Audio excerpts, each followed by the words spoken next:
बिस्मिल्लाहिर्रहमानिर्रहीम। दोस्तों, मैं हूँ शहजाद शराजी और आज बात करेंगे मौजूदा सूरत हाल की जहाँ मुल्क खड़ा है। आज हम जिस दौराए पर खड़े हैं शायद ये पाकिस्तान की तारीख का मुश्किल तरीन लम्हा है। अफसोसनाक अमर ये है कि ना हुकूमत और ना अपोजिशन हमें दुरुस्त सूरत हाल से आगाह कर रही है। अवाम कहाँ खड़ी है और ये इस वक्त मुल्क कहाँ खड़ा है। मैं आपको सादा सी मिसाल दूंगा कि जैसे आपका एक घर है, आपका घर जो है 1 लाख रुपए कमा रहा है, आपकी आमदन जो है मुख्तलिफ ज़राए से 1 लाख रुपया है, लेकिन आपने अगर कर्ज़ 2 लाख अदा करना है तो ये मुमकिन ही नहीं है कि अगले महीने आप कर्ज़ अदा कर पाएंगे। और फिर जब अगला महीना आएगा जो आपके पास आमदन आएगी वो तो आप दे ही देंगे, लेकिन सूद की सूरत में वही रकम जो आपने 2 लाख अदा करनी थी वो 2.5 लाख हो चुकी होगी। और यही अब हमारे साथ सूरत हाल है कि हम जहाँ पहुँच चुके हैं वहाँ से निकलने का अब कोई रास्ता जो है हमें मुयस्सर नहीं है। या तो हम किसी मौजज़े का इंतज़ार करें कि ये कर्ज़ एकदम उतर जाए और पाकिस्तान एक नए सिरे से एक नए दौर का आगाज़ करे, या फिर हम इसी दलदल में यूं ही दसते चले जाएं और फिर एक वक्त ऐसा आए कि हमें जो है अपने कीमती असासों से भी हाथ धोना पड़े। दोस्तों, हमें जाना पड़ेगा मर्ज़ की तशख़ीस की जाने पे, ये मर्ज़ हमें लाहक कब और कैसे हुआ और इसके ज़िम्मेदार कौन कौन हैं।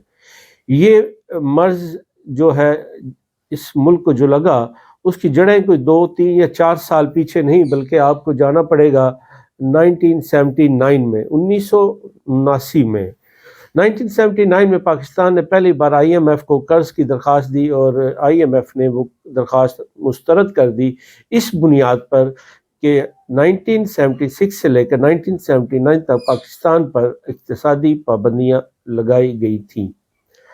उस वक्त वो दरख्वास्त मुस्तरद कर दी गई। फिर अफ़गान जहाद शुरू हुआ, अमेरिका को हमारी ज़रूरत पेश आई। वही मालियाती इदारा कि जिसने वो दरख्वास्त मुस्तरद की थी $1.5 अरब लेकर हमारे मुल्क में पहुंचा और कहा कि ये है तुम्हारे ज़मीर का सौदा, हमारी जंग लड़ो और ये $1.5 अरब रख लो। हमने वो रख ली है और अपना ज़मीर बेच दिया। कुछ ही दिनों बाद अमेरिका $3.5 अरब की मज़ीद इक़्तिसादी इमदाद का ऐलान करता है और उसमें कुछ कर्ज़ भी शामिल होता है। ये ज़िया-उल-हक़ का दौर गुज़रता है। उस दौर में हमें इक़्तिसादी तरक्की तो ना मिली, हमें तीन चार चीज़ें ऐसी मिली कि जो आज भी हमारे पीछे दौड़ रही हैं और हम आगे आगे भाग रहे हैं। उसमें फ़िरका वारियत, लसानियत, इसी तरह जो है मंशियात और असला कल्चर जो है ये हमें उसी दौर में तोहफ़े में मिला। यकीनी तौर पर जब दुश्मन ममालिक किसी मुल्क के ख़िलाफ़ काम कर रहे होते हैं तो उनकी मनसूबाबंदी कोई 1, 2 या 4 दिनों पर मुश्तमिल नहीं होती। वो उसको घेरने का मुकम्मल जो है प्लान मुरतब करते हैं और फिर अपने मुख्तलिफ़ इदारों को ड्यूटियाँ देते हैं और वो घिराव जो है उस मुल्क का करते हैं। 1988 में बेनज़ीर साहिबा तशरीफ़ लाती हैं। वो अपने पहले ही 3 दिनों में IMF को कर्ज़ के लिए दरख्वास्त दे देती हैं। IMF उन्हें कर्ज़ देता है और वो 18 माह हुक्मरान रहती हैं और वो कर्ज़ फिर उनकी हुकूमत में अदा नहीं होता। फिर नवाज़ शरीफ साहब तशरीफ़ ले आते हैं, फिर वो कर्ज़ लेते हैं। इसी तरह 94 में जो है बेनज़ीर साहबा की दूसरी हुकूमत आती है, वो एक नए पैकेज के लिए फिर IMF को दरख्वास्त देती हैं और एक पैकेज हासिल करती हैं। अच्छा, ये कर्ज़ जितना बढ़ जाता है कि नवाज़ शरीफ को बेनज़ीर या पीपल्स पार्टी के ख़िलाफ़ मुहिम चलाने के लिए मवाद मिल जाता है और वो एक नारा लगाते हैं, कर्ज़ उतारो मुल्क संवारो। अच्छा, इस नारे को मकबूलियत हासिल होती है। आजकल इसे बयानिया कहा जाता है, उस वक्त इसे नारा कहा जाता था। इस बयानिए को इतनी मकबूलियत मिली कि नवाज़ शरीफ साहब दोबारा जो है वो इक़्तिदार में आ जाते हैं और वो इक़्तिदार उनका 2/3 अक्सरियत से होता है। अच्छा, नवाज़ शरीफ साहब जो है कर्ज़ तो नहीं उतारते और ना आज तक हमारे इल्म में है कि वो जो रकम इकट्ठा की गई थी उसका मसरफ़ क्या हुआ। मैं गुजारिश करूँगा बीबी मरियम नवाज़ साहिबा से कि जहाँ वो पनामा जजेस पर बात कर रही हैं या दीगर इशूज़ पर बात कर रही हैं, उनके चचा की हुकूमत है, वो उनसे गुजारिश करें कि वो जो कर्ज़ उतारो मुल्क संवारो की रकम थी वो कहाँ खर्च हुई, उसके डॉक्यूमेंट्स जो है आवाम को پیش کیے جائیں تاکہ عوام کو پتہ لگے کہ انہوں نے جو اس وقت رقم دی تھی وہ کہاں خرچ ہوئی۔ اچھا، جب نواز شریف صاحب تشریف لاتے ہیں تو وہ نیا ایک اور معاہدہ کرتے ہیں آئی ایم ایف سے، اس نعرے پر کہ ہم نے پرانے قرض اتارنے ہیں، تو ہم یہ $7 ارب جو ہے آئی ایم ایف سے حاصل کر رہے ہیں۔ وہ آئی ایم ایف سے $7 ارب کا ایک قرض حاصل کرتے ہیں، اور جب ان کی حکومت جاتی ہے تو پاکستان پر کل قرض جو ہے وہ $10 ارب ہو چکا ہوتا ہے۔ پھر پرویز مشرف صاحب کا دور آ جاتا ہے، ان کے دور میں قرض کی رقم کو کم کیا جاتا ہے، وہ 3500 ارب جو ہے وہ قرض واپس کرتے ہیں، اور ملک پر اس وقت جب ان کی حکومت ختم ہوتی ہے 6500 ارب کا قرض ہوتا ہے، 6500 ارب 65 جو ہے 1000 جو قرض ہوتا ہے پاکستان پر۔ پھر اسی طرح زرداری صاحب اس قرض کو بڑھاتے ہیں، اور اس قرض کو 110 یا 20% بڑھایا جاتا ہے، اور وہ $14 ارب تک پہنچ جاتا ہے۔ یہ تھی وہ بیسک کہانی کہ جہاں سے پاکستان کی جو ہے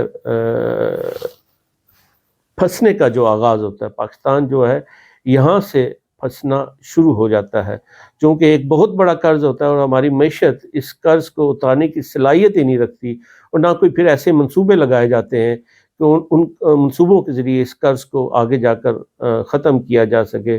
پھر نواز شریف صاحب تشریف لے آتے ہیں، وہ بھی قرض لیتے ہیں، اور وہ اس 1400 ارب کو 2800 ارب تک پہنچا دیتے ہیں۔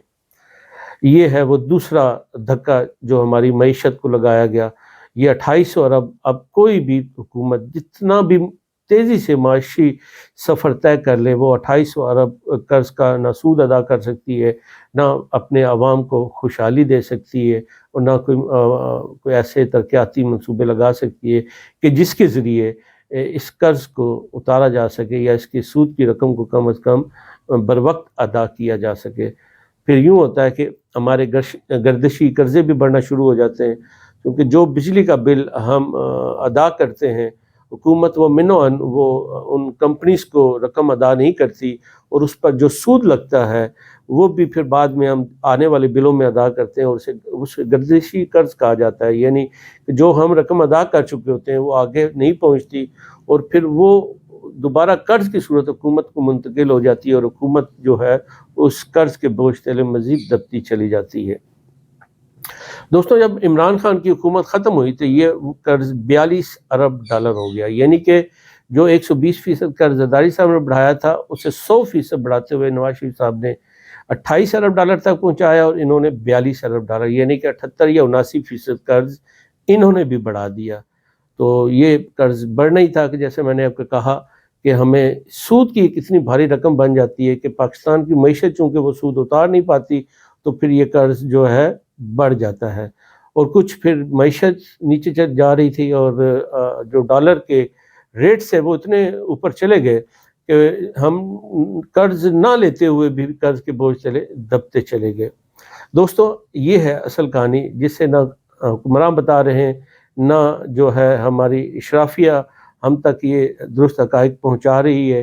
اصل میں یہ کہانی یوں ہے کہ اب ہم جہاں پہنچ چکے ہیں یہ قرض ہمارے لیے اتارنا ناممکن ہے، چونکہ کوئی بھی ملک جو ہے وہ اپنی معیشت کا 40% قرض حاصل کر سکتا ہے، اس سے اوپر اس کے جو ادارے ہیں اس پر پابندی لگاتے ہیں تاکہ اس کی معیشت کسی اور کے ہاتھوں میں نہ کھیلنا شروع کر دے۔